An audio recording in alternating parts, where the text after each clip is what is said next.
বৈশাখের নববসন্তে একা থেকে দোকা হয়েছিলেন দিলীপ ঘোষ।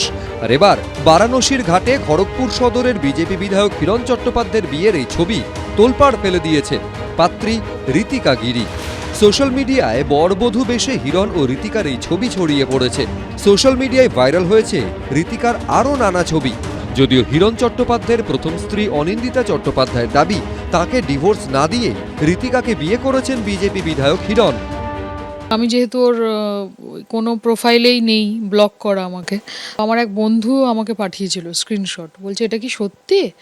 ওটা দেখার পরেই তারপরে যখন এই দেখলাম ইনবক্স পুরো ভরে যাচ্ছে, সবাই পাঠাচ্ছে, এত অবাক হয়েছি মানসিকভাবে। ওটা দেখেই না আমি ফোনটা বন্ধ করে দিয়েছিলাম কিছুক্ষণের জন্য। একদিকে ঋতিকা ও হিরণের বিয়ের ছবি নিয়ে সরগরম সোশ্যাল মিডিয়া। কে ঋতিকা, কি করেন, কত বয়স, জানতে উৎসুক জেনজি। আমার তো 2000 সালে বিয়ে, আমি আজও চিনতে পারিনি। একটা মানুষের একটা পার্সোনালিটি এতটাই গোলমেলে। আমার বিয়েটা হয়েছিল 2000 সালে, আমার কাছে সার্টিফিকেট আছে, এখনো ডিভোর্স হয়নি। এরই মধ্যে আরও চাঞ্চল্যকর দাবি করেছেন হিরণ চট্টোপাধ্যায়ের প্রথম স্ত্রী। এই আবহেই হিরণ চট্টোপাধ্যায় নতুন স্ত্রী ঋতিকা গিরি সোশ্যাল মিডিয়ায় লিখেছেন, ওকে বিবাহ বিচ্ছেদের আইনি নোটিশ পাঠানো হয়েছে। এই বিয়ে আমরা অনেক আগেই করেছি, 5 বছর ধরে আমরা একসঙ্গেই আছি এবং এই বিষয় অনিন্দিতা জানতো। আমার সব অ্যাকাউন্ট পাবলিক ছিল, কোনো কিছুই লুকোনো ছিল না। তাহলে এত বছর তিনি কোথায় ছিলেন? যদি মনে হয় বেআইনি, তাহলে আমার একটাই কথা, ওকে আইনি পদক্ষেপ নিতে বলুন। এরই মধ্যে বুধবার রাতে আনন্দপুর থানায় হিরণ চট্টোপাধ্যায় ও ঋতিকা গিরির বিরুদ্ধে অভিযোগ দায়ের করেন হিরণের প্রথম স্ত্রী অনিন্দিতা চট্টোপাধ্যায়।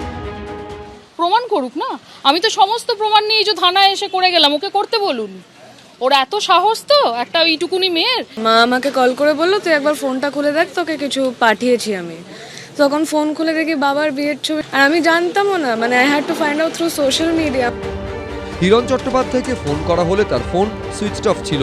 হোয়াটসঅ্যাপ মেসেজ করা হলেও উত্তর দেননি তিনি। শিবাশিস মৌলিক, আশাবুল হোসেন, বিশ্বজিৎ দাস, এবিপি আনন্দ।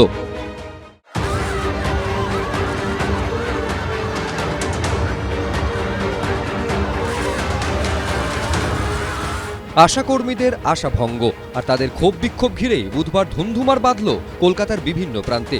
রণক্ষেত্রে চেহারা নিল রাজপথ।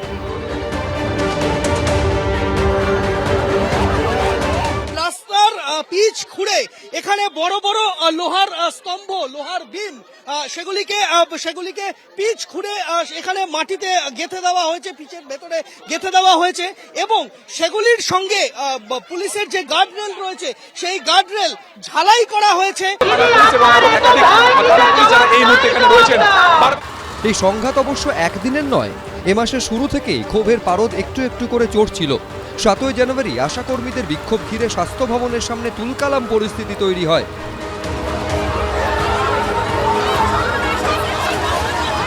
সেদিন ন্যূনতম বেতন সহ একগুচ্ছ দাবি নিয়ে বিক্ষোভ দেখান আশাকর্মীরা। বিভিন্ন জায়গায় ডিউটি করিয়েও রাজ্য সরকার উপযুক্ত পারিশ্রমিক দেয় না বলে অভিযোগ করেন আন্দোলনকারীরা। এমনকি রাজ্য সরকার তাদের ইনসেন্টিভ দিচ্ছে না বলেও অভিযোগ করেছিলেন তারা। এই প্রেক্ষিতেই বুধবার ফের স্বাস্থ্য ভবন অভিযানে ডাক দেন আশাকর্মীরা। আগামীকাল রাজ্য জুড়ে ধিক্কার দিবসের ডাক দেওয়া হয়েছে, আর সমস্ত জায়গাতে ব্লক, জেলা আমাদের নানান ধরনের কর্মসূচি হবে, বিক্ষোভ প্রদর্শন হবে, আর কর্মবিরতি চলছে, এটা চলবে।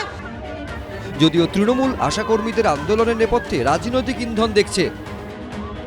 এই আন্দোলনের পেছনে কোনো রাজনৈতিক দল তো অবশ্যই আছে। যে স্থায়ী ভাতা তারা পান সেটা সম্পূর্ণ তো স্টেট কফার থেকে। টাকার অঙ্কটা হচ্ছে 5250। এত কিছু পাওয়ার পরেও, সরকার দেওয়ার পরেও সরকারের বিরুদ্ধে আওয়াজ তোলা, কেন্দ্রীয় সরকারের বিরুদ্ধে আওয়াজ নেই কেন?